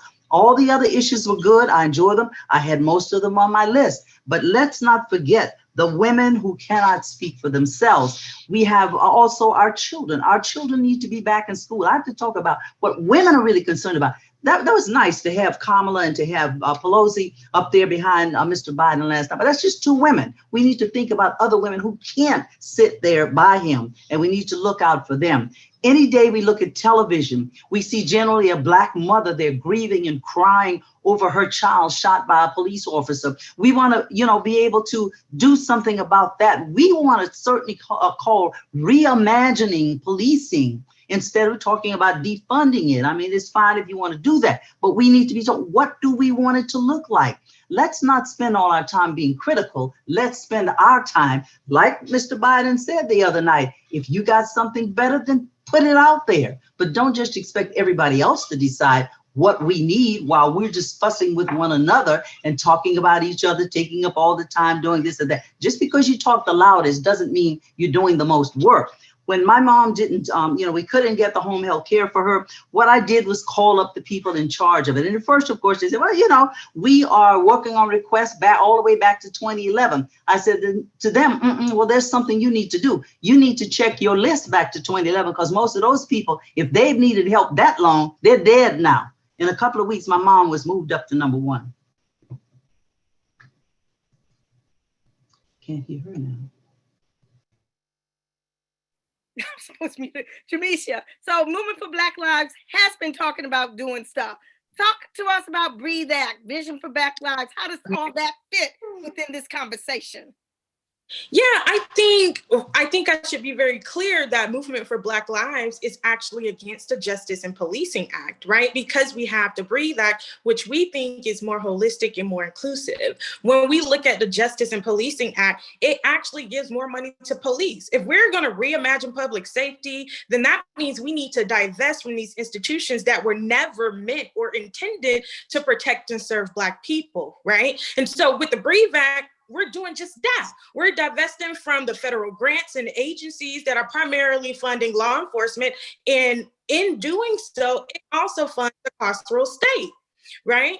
And so the Breathe Act is what we're pushing for, right? Black people shouldn't have to settle and we shouldn't have to settle, right? If there is a bill or an act being pushed by Black people, written by Black people, because we are the ones closest to the issue who feels the pressure, I think it should be a no-brainer. That is what we should be doing. We should be pushing the Breathe Act, right? We shouldn't be pushing for the Justice and Policing Act. And not only that, I'm gonna just point out a few more reasons why we are anti the Justice and Policing Act, right? It's reliant on the perpetrators. It's relying on law enforcement to actually fix the issue of policing. And if law enforcement knew what to do or had any intentions of fixing their issues, it will be done by now, right? If we wouldn't have seen young Ma'Khia Bryant being shot down, right? We would not have had the fallout of Adam Toledo once that footage was released, right? We had several people, several Black folks get gunned down after the Chauvin verdict was announced, right? And so leaving that in the hands of the perpetrators doesn't make sense to me. It shouldn't make sense to any of us. If Black people are saying this is what we need in terms of criminal justice reform, then this is what we should be pushing. And the one last thing I'll say about the Breathe Act is that we actually build and push for real accountability inside of that. Check. Checkmate. Pastor Mike McBride, following along with those lines, as we talk about gun violence, which I know you have a lot to do about, speak to us about that, but also put in there what I said about, what about de-gunning the police? What do you know, bring that into the conversation too. So I certainly believe that we must indeed de-gun the police. That would be an amazing accomplishment. And we can de-gun the police in many different ways.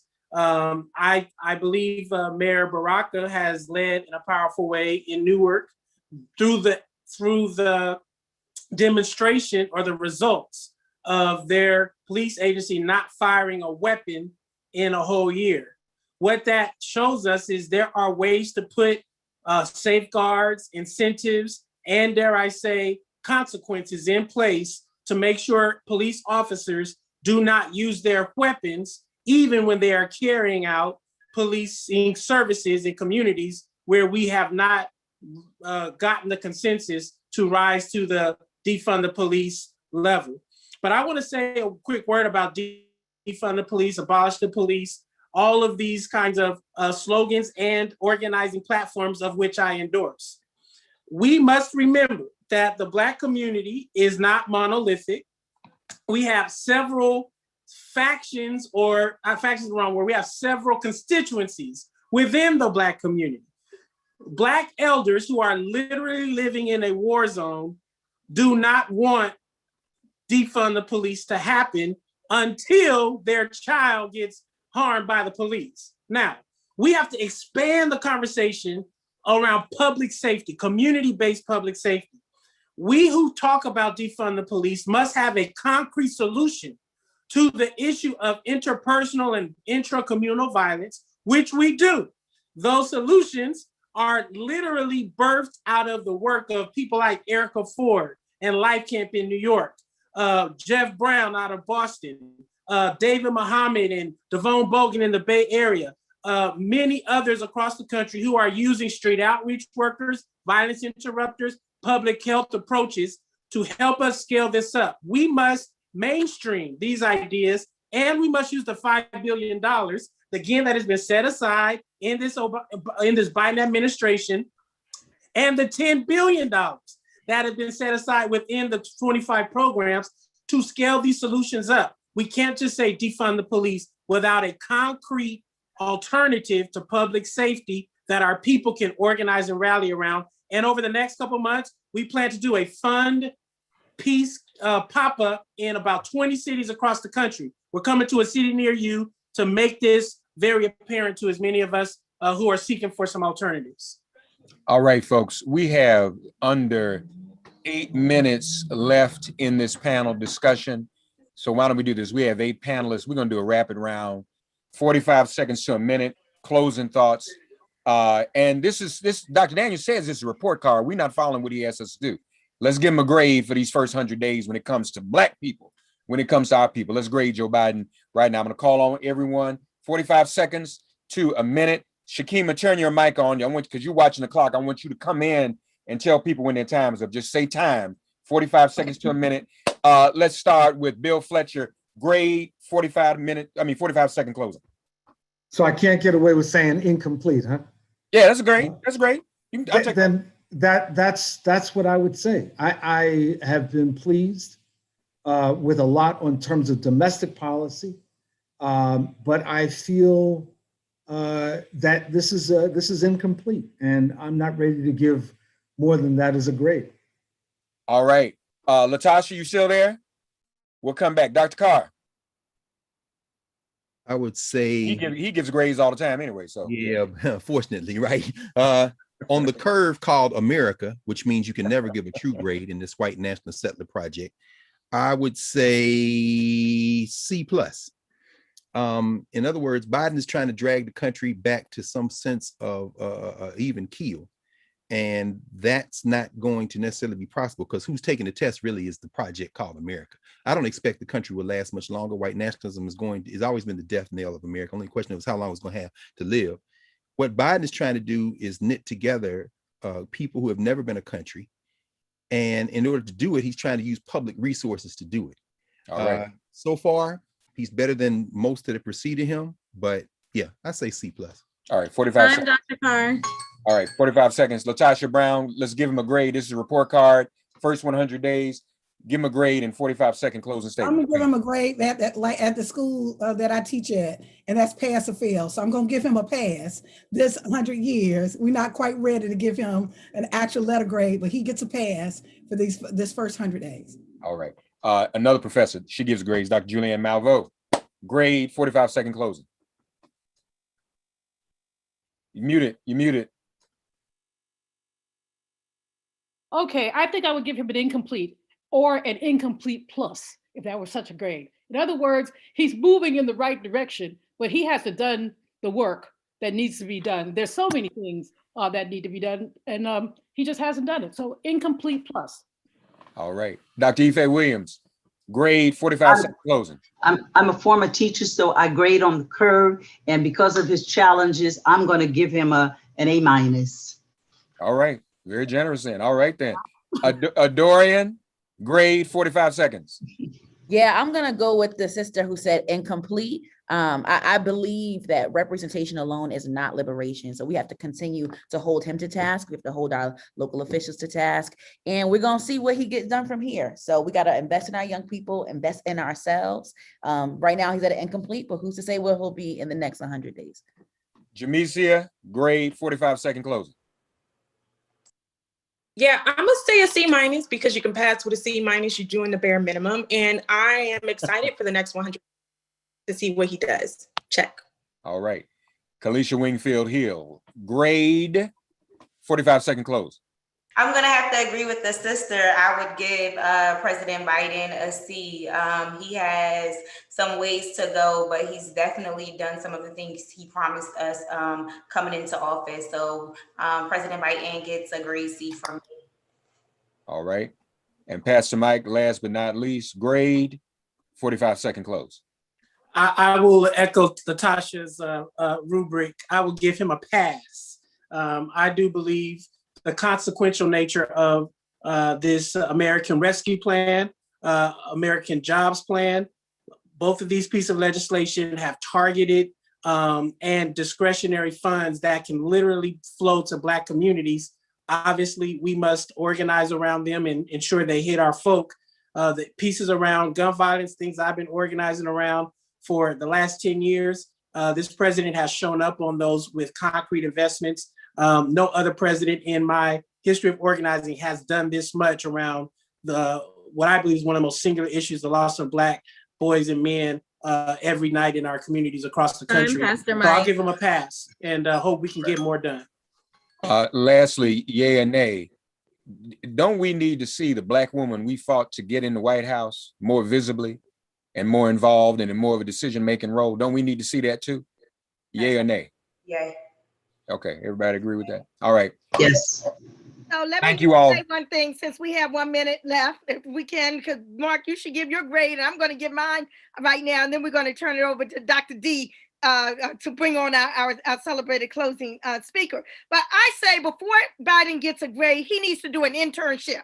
He needs to do an internship with the National Coalition of Blacks for Reparations in America and the National Commission National African American Reparations Commission. He needs to do an internship so he can learn the ins and outs of reparations and reparatory justice. And after he does that, then I want to see what he does, and then I will give him his grade. Thank you to all the panelists. Thank you to Nkechi Taifa, Dr. Williams, Dr. Fletcher, Dr. Carr, Dr. Brown, Dr. Murray Thomas, Dr. Malveaux, Pastor Dr. Mike, Dr. Gray, Dr. Hill, all of you. We so appreciate you. People are commenting everywhere about what a great panel this is. Everybody, I'm getting texts from all over the world, people watching this, seriously. So no, you all are beautiful and great. And let's all stay together and continue to work. Thank you, Dr. Daniels, for gathering us. Thank you, Baba. Thank you, Baba. Mark, what's your grade? Before you pass the mic, what's your grade? I think diplomatically, I'd say an incomplete. Also, I think that's, although I will say this, I think he's doing more than I think any of us expected. I will say that. But there's still much more that needs to be done. And I think we all have to be optimistically cautious, because this stuff shifts every single day. And he's got to get this filibuster ended. He's got to do HR 40 by executive order. I mean, there's still a lot of things to be done that we can't compromise. And he's got to flex some muscle and do whatever needs to be done to twist Joe Manchin and Kristen Sinema's arms. And that's what presidents are really for. People want to say, I'm going to be like LBJ and FDR. Well, LBJ and FDR wouldn't let them run him the way they running him. They would lean on him, or lean on the two of them. So that's what he has to do. So I'll say incomplete until he gets all that done. All right. Okay. Let's throughout the world, let's give a resounding virtual applause to our moderators, to our panelists. What an incredible conversation that we've had. Wonderful, wonderful, wonderful. Well, folks, I get a little bit emotional when I am in the company of the two most progressive mayors in the nation. I said that earlier. Not just Black America. These mayors are, in my judgment, the two most progressive mayors we have. That is Ras J. Baraka, I keep messing that up, and the Honorable Chokwe Antar Lumumba. And I say that because, and Reverend Mark referenced this, I work with both of them, the fathers. I work with both of the fathers. And I can remember when Mayor Baraka was running for office, Mayor Lumumba was kind enough to come up to Newark to do a fundraiser. And I had the privilege, and I got to get that picture, Brother Ranase, you probably out there. And I stood between Ras J. Baraka and Chokwe Antar Lumumba. And that was just a very moving experience because, I have such deep history with both of the fathers with whom I worked in the Black Liberation Movement. And so I'm just, I'm just filled with emotion when I think of these two giants and the sons, the progeny that have been produced that are still fighting to free the land and move the Black liberation struggle forward inside of the political process and transforming that political process as they move. So I am now delighted that Mayor Chokwe Antar Lumumba is here. He took time out of his very busy schedule. He's managing a man-made disaster. And as Professor Carr laid out, then he's got a white nationalist governor to contend with. So he's really, really having major challenges. And yet, as we say in the church, he thought it not robbery to come and spend some time with us this evening. It's my honor now to introduce the Honorable Chokwe Antar Lumumba to give us his response and his perspective on the issue of President Biden, the first 100 days. My brother, you have the floor. First, let me begin by saying free to land. And it is a pleasure to be a part of this discussion. I thoroughly enjoyed the discussion that just took place. Not only am I grateful to have been invited to this panel discussion and to provide some level of perspective, but I feel that I may have robbed you, the panelists, a bit because I would have paid to listen to that conversation. And I don't know if I've personally witnessed a stronger panel of strong progressive thought in a very long time. And so I really enjoyed that. There are a few things, and just to start off, if I'm required to give a grade, then I would give the grade of incomplete as well. I would give a grade of incomplete. While there has been some movement to take place on a number of issues, I think that first and foremost, we have to take consideration of the full history of the individual holding the office. And far more of his history has not been in the progressive lens as what we are seeing today. Furthermore, I think that it was stated by one of the panelists, and forgive me for not really recalling who made the statement, we have to give ourselves some credit. We have to give the organizing that has taken place. But for that organizing, we wouldn't be in a place where we would be having conversations about defunding the police. We would not be in a place where we would be having a conversation about getting necessary resources into communities that look like ours, communities that have faced cycles of humiliation, communities that have faced this history of racism, contrary to what our friend Tim Scott believes. The reality is racism is as American as apple pie, and we have not made a left turn or a wrong turn into some racist society. It was built on that foundation. I remember my brother Ibram X. Kendi in his book Stamped from the Beginning, where he talks about the history of racism in this country. I would suggest that book to Senator Scott, where it talks about how Jefferson Davis was in a discussion at the U.S. legislature and arguing over abolitionist language, and he said America was built by white men for white men, and it was stamped from the beginning that it would be so. And so, I think that if we're honest about our pursuits of a better society, a society beyond contradiction, then we have to be honest about where we are and where we've been. And so I appreciate that conversation. But I want to take it slightly in a different direction. And that is really less about the discussion of the office. And I get what we're here for, and I've given my grade, but I think that we have to lift up this portion of the conversation. I think my father, I once listened to him give a beautiful analysis after the election of Barack Obama. And in terms of seminal victories, in terms of, when I think of my grandmother and all of the things that she experienced and my grandfather, I understand the joy that they felt at that time to be able to see that. But, I think we need to be reminded that Barack Obama didn't do any more or any less than what he told us he was going to do, right? He never told us he was going to liberate Black people, right? He never told us that he was going to bring forth reparations, right? And partly who's at fault is us, right? We are the ones at fault because we didn't hold him accountable to the things that we are now speaking of today.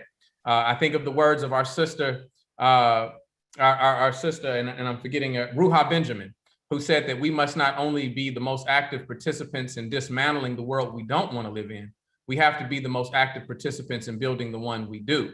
And so it is clear and it is easy to give an analysis that Biden is outperforming Trump, but that wasn't hard to do in the beginning. Now our mission must be to hold him accountable, to make sure that we keep the pressure on in order to achieve our aims. But furthermore, the analysis that I was speaking of that my father gave, he said that the office of the presidency is much like the plantation. And he said that on the plantation, you had an overseer, and the overseer's responsibility was to make certain that he maintained the pressure on on the slaves in the field in order to yield the crop that was desired. And he said, you know, early in the early days of slavery, that overseer was invariably white, right? And that overseer, you know, may have been brutal and you know, just, you know, weighing down on our people. And he said, you know, as the institution of enslavement continued, sometimes that overseer became Black. And he said, the reality is that whether your overseer was Black or white, maybe if you had a Black overseer, maybe he didn't beat you quite as bad. Maybe he beat you worse. But no matter whether your overseer was Black or white, you were no more free. And the reality is that your problem was never with the overseer to begin with. Your problem was with the institution of slavery itself. Your problem was that you were a slave. And so when we look at this nation, when we look at the office of the presidency, we have to realize the structural inequities, the structural failures. We have conversation about criminal justice reform, not really taking into account the fact that so much of the criminal justice system that we don't favor and we despise is supported by economic structures. We teach our children that crime doesn't pay, and the reality is crime pays very well. And we're not talking just about the prison industrial complex. We're not talking about the underground economy that we see. We're talking about the very in-your-face economy that we depend on each and every day. And if crime stopped tomorrow, our country would fail. We're talking about the fact that crime pays the lawyers. It pays the judges. It pays the police. And we have more police today than many of the panelists who are on this conversation can remember in their lifetime. You have your city police and your county police and your state police and your federal police and your secret police and your secret police who watch the secret police, not to mention your probation and parole officers, the companies that contract with our prisons to, you know, not only provide commissary, but to dictate when they get to use the phone and at what cost they are charging their family members to communicate with them, and so on and so forth, right? And all of that depends on an over-incarceration of our society. All of that depends on the conflict that we see taking place in our communities. And until we get serious about that, we're not serious about a conversation about re-envisioning public safety in its entirety. And so these are things that we have to continue to lift up. We have to continue to make sure that as we talk about resources, that the resources get to a place where the rubber meets the road, gets to a place where people who are most invested in the efficacy of whatever we're trying to achieve or grow from are able to put their hands on it, able to adopt and build the programs, able to have some say so, not only on you know how their labor, but what the fruits of their labor will be. And so I'm honored to be a part of this conversation. It is these type of discussions that rejuvenate me. It is these type of discussions that remind me that we have comrades all around this nation that are digging in, that are focused, and we have to concretize that energy. I think we have to continue to lift up and instruct and encourage our young people who have been at the forefront of this resistance, who have been at the forefront of what we have been seeing taking place all around the country as we are standing up against police misconduct and police brutality. And it is that will lead the next generation of brothers and sisters that will push us further in this protracted struggle. I'm grateful right now, and I thank you, Brother Ron. I want that picture as well, but I'm grateful for Brother Amiri Baraka. I'm grateful for my father. I'm grateful for my mother, and I'm grateful for all my comrades that are on this phone. I'm sitting here listening to my sister Nkechi and thinking about the children's book that she created years ago that my parents would read to me. I'm grateful for her work in the book Reparations, Yes, that my father co-authored with her. And had that not taken place, had I not been exposed to that, then I wouldn't be prepared to stand here with you today. And so I congratulate you. I thank you for the work that y'all have done. I thank you for being entrenched in this struggle. And we have to maintain that same posture and stance going forward. And so right now, the grade would be an incomplete. And partly that is because all of his predecessors have fallen so woefully short of any mark that we find even remotely beneficial to our people. And so I'm grateful to be a part of this conversation, and that is the analysis I can offer at this time. Brother Daniels, you're on mute. That's the most commonly echoed phrase over the last 12 months. Well, thank you so much. Let's give it up for our mayor. Let's give it up. And our mayors. I also see we've been joined by Tamika Mallory. I know that Tamika is very, very busy. We need to leave me just a few seconds at the end, but I do want to call on Sister Tamika. I know that she's very busy. She's very engaged. We appreciate the fact that she would take time out of her schedule. I know she had something else, another engagement that came up. And so, Sister Tamika, if you would like to just share a couple of minutes of your thoughts on the work that you're doing, as well as any perception of how you think the Biden administration is doing, we would appreciate that. Certainly in terms of organizing women, we will never forget the incredible role that you played in 2016, I guess it was. January 2017. Oh yeah, we'll never forget Inauguration Day. We are indebted to you for helping to, first of all, put the stamp on it, making sure that Black women and women of color were in charge. So, Sister Tamika, we yield the floor to you for a couple of minutes out of appreciation. Ron, we're trying to reconnect. She's in a bad area. Okay. Well, if so that's the case, at least I wanted to acknowledge her because I saw her for a minute. Yeah. And she's like she's traveling. Well, anyway, let us then move forward with the program. Again, I just think it's so incredibly important that we've had this conversation. Sincerely appreciate our audience for tuning in, and we certainly hope that this forum has been informative, instructive, and hopefully helpful. And we won't agree on everything. We have a right to disagree and to debate, and all of that's very important. We've had some exchanges even here among friends and allies. Again, we've already given our mayors and our panelists applause, and we appreciate that so much. As has been mentioned, we in the Institute of the Black World 21st Century specialize in being conveners and facilitators.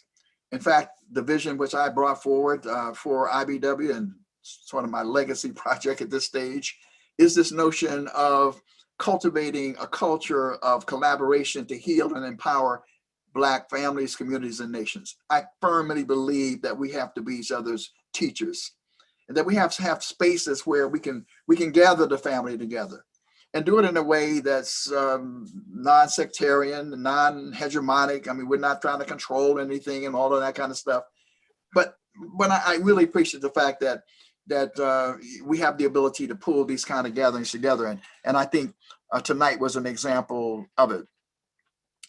Now, one of the things that we've also been doing is we've been segueing towards State of the Black World Conference 5.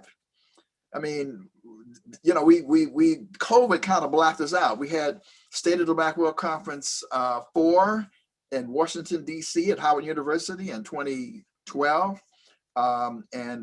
Mayor Ras J. Baraka was not mayor then, but he said he attended that conference and found it useful. And then we intentionally went to Newark. Because of the history of Newark, because of his father and the legendary struggle, the Black Power Conference, the insurrection, all of those things, to focus on a place where policies were being enumerated that, and you know, there's an East Coast bias, we admit that, in terms of trying to organize people to come to Newark. And we had an amazing State of the Black World Conference in 2016. I mean, it was so rich that people wanted to do it the next year. We said, well, we don't have the capacity to do it the next year. We want to build out our infrastructure to get that done.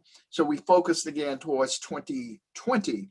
And the mayor had already agreed that he would host us again in Newark. We wanted to come back again and again and again on the notions that if you continue to focus on a singular place, it's not the exclusion of others, that somehow you'll begin to yield some fruit. But COVID stepped in, and so therefore we had a town hall meeting after the election, and many of you saw that. That was great. And we said that we would have a meeting coming forward as a way of looking towards having State of the Black World Conference. There is a thought that we've entertained within the Institute of the Black World 21st Century that maybe the fall after these mayoral elections would be a time to do an assessment. But we don't know that COVID is going to be completely safe by then.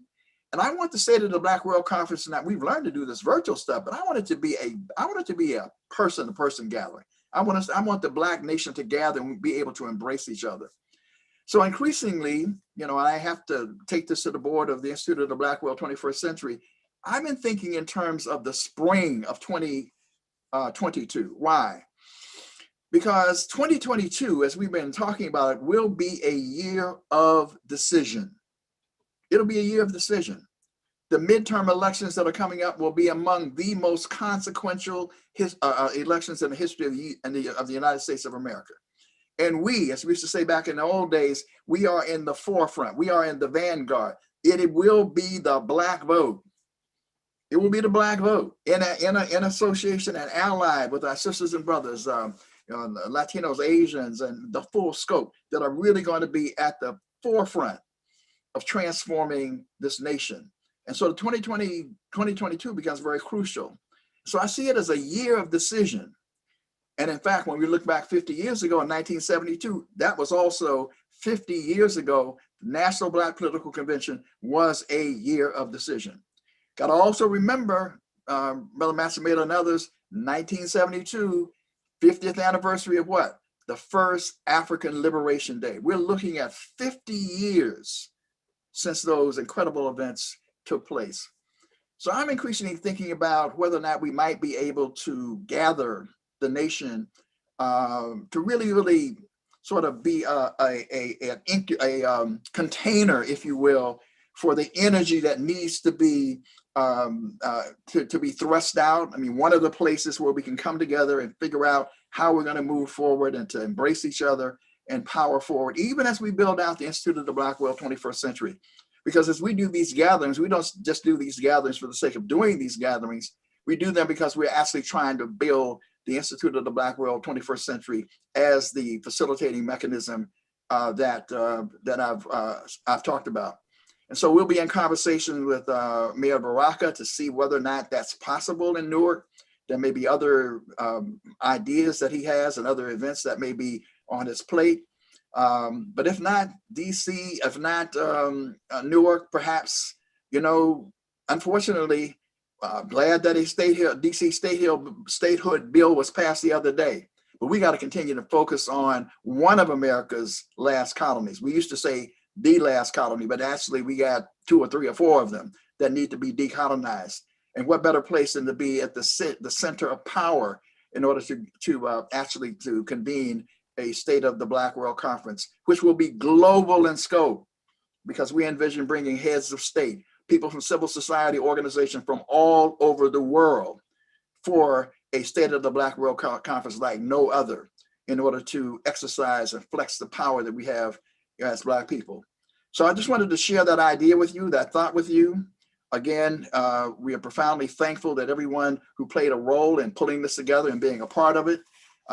I'd be remiss in my responsibility if I didn't say that we in the Institute of the Black World 21st Century would sure like in the tradition of Marcus Garvey to have resources coming from the Black community in order to buttress and to solidify what we do, because we really like to be self-sufficient. We really not like to have to go to foundations and other folk to fund us. We know that's difficult, but we continue to envision that that's possible.